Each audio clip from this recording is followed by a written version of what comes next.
যেই বেটা এদেশে গায়ে হলুদ চালু করেছে ওর কথা বলছে। 1450 বছর আগে আল্লাহ নবী বলছে ওই বেটার কথা, যেই বেটা বলতেছে যে বিয়ের মধ্যে গান বাজনা বাজা দেবে, মলেকা বানুর বিয়া গো, কি জানেন বলে বিয়ের বাজনা বাজে।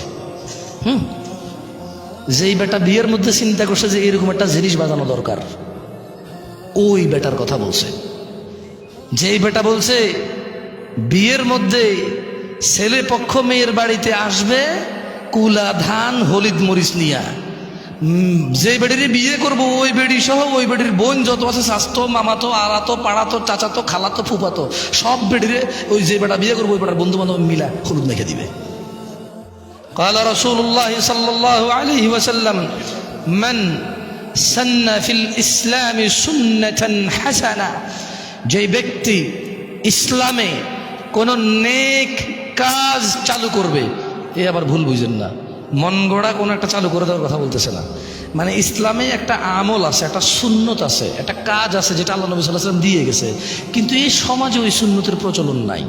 এই সমাজে ওই মানে আল্লাহ নবী সাল্লাল্লাহু আলাইহি ওয়াসাল্লাম যে সুন্নতটা পালন করতো, এটা যদি আমার সমাজে না থাকে, আমার কাছে যদি তথ্য আসে যে এরকম একটা সুন্নত আছে যেটা নেকি আছে মানুষের জন্য, আমি যদি এটা প্রচার করি, সেই সুন্নতের কথা বলতেছে, বুঝছেন না? বুঝুন নাই, নিজে নিজে বানানোর দরকার নাই। তো আল্লাহ নবী বলছে যে মান সান্না ফিল ইসলামি সুন্নাতান হাসানা, যে ব্যক্তি ইসলামে কোনো নেক প্রথা চালু করবে, ফালাহু আজরুহা ওয়া আজরু মান আমিলা বিহা বা'দাহ, সে যে লোকটা এই সুন্নতটা চালু করলো সে নেক কর্মের সওয়াব পাবে, এবং যেই ব্যক্তি এর থেকে শিখবে ও যা সওয়াব পাবে এও সমান সওয়াব পাবে, ওর থেকে কিছু কমবে না।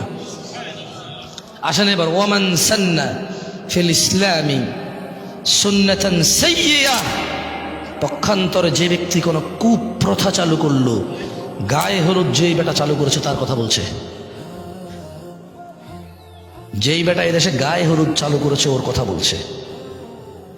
1450 বছর আগে আল্লাহ নবী বলছে ওই বেটার কথা, যেই বেটা বলতেছে যে বিয়ের মধ্যে গান বাজনা বাজা দেবে, মলেকা বানুর বিয়া গো, কি জানেন বলে বিয়ের বাজনা বাজে। যেই বেটা বিয়ের মধ্যে চিন্তা করছে যে এরকম একটা জিনিস বাজানো দরকার, ওই বেটার কথা বলছে।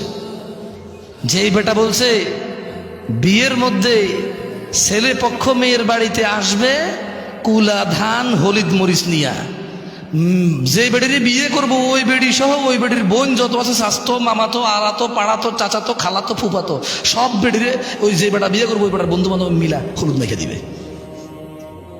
ওর কথা বলছে যে এটা চালু করছে, ওর কথা বলতেছে যে বলেছে রেস্টুরেন্টে গান বাজাইতে হবে তাইলে কাস্টমার টিকে থাকবে, ওই বেটার কথা বলছে। যে বেটা বলেছে মুসলমানদের ঈদ, মুসলমানদের রোজা, মুসলমানদের আনন্দ, মুসলমানদের ত্যাগ তিতিক্ষার মাসে মুসলমানদেরকে জামা কাপড় কিনে দেওয়া, মানে জামা কাপড় বেচার ফন্দিতে সুপার শপ শোরুম খুলবে, বড় বড় শোরুম খুলে ওখানে গান বাজাই দেবে ইংরেজি, আর কাপড় চোপড় বেচবে। হ্যাঁ, মুসলিমরা পাগল হয়ে গেছে, সারা মাস রোজা রেখে জামা কাপড় কিনতে যায়, গান না শুনলে মুসলিমরা পাগল হয়ে যাবে, এদেরকে গান শোনাও, ভালো করে তোমার কাপড় চোপড়ের দোকানে গান বাজায় দাও, মৃদু সাউন্ডে ইংলিশে এভাবে ইংরেজিতে গাইবে, কিছু তোমার বুঝে আসবে না। হ্যাঁ, যেই বেটা এই সিস্টেম চালু করেছে যে রেস্টুরেন্টে খাইতে যারা আসবে তাদেরকে গান শোনাইতে হবে, শোরুমে যারা কাপড় চোপড় কিনতে আসবে তাদেরকে গান শোনাইতে হবে, তাইলে বিজনেস মিয়া 100-এ 100 সফল। ওই বেটার কথা বলছে।